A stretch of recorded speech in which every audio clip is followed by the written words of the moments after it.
એટલે ઝવેરીને કીધું ઈ કે ઝવેરી કાકા એક બી મોતીની માળા મને કરી દ્યો ને. એટલે આમ બાપાએ મોતી જોયા ને પણ ત્યાં તો ઝવેરીની નજર ચોંટી છે કે આ મોતી આવ્યા ક્યાંથી, કેવા કિંમતી મોતી. એટલે ઈ તો એને ઓળખતો હોય ને, આપણને તો ખબર ન હોય. એટલે ઈ કે બાપા આ મોતી તમે લાવ્યા ક્યાંથી? કે ભાઈ મારી દીકરી અમેરિકા રહે છે, અહીંયાથી એને મોકલાવ્યા. એને કીધું બાપા તમે એક મોતીની માળા કરીને પહેરજો. એ કે ઉભા હું ગણી લઉં, આમાં જો એકાદી મોતી આગુ પાછું હોય તો મારી પેઢી વેકું તો ન મેળ પડે. એની બુદ્ધિ બગડેલી ને તો ઈ મળ્યો ગણવા 1 2 3 4 એક ખિસ્સામાં નાખી દીધા. ઈ કે જો એક બી નથી તમારે ગણવા, ગણી જો 20 છે. ઈ કે પણ હું ઘરેથી ને એક બી ગણીને લાવ્યો છું, પણ કે આ તમારી સામે પડ્યા.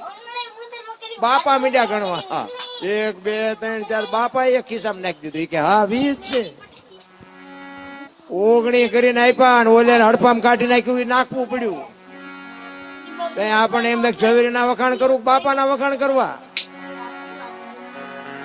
ઈ કે ભલે બેટા મારા ત્યાં લઈ લીધું, નો નાખતો. કોના વખાણ કરવા? એવું ન માનું કે આ અભણ માણસ છે, ગામડાનો માણસ, એને ખબર ન પડે. ઈ બાપુ આપણો સોદો કરી નાખે, ખબર ન પડે. હા ભણેલા ને બાપુ સક્રિય નાખી દે.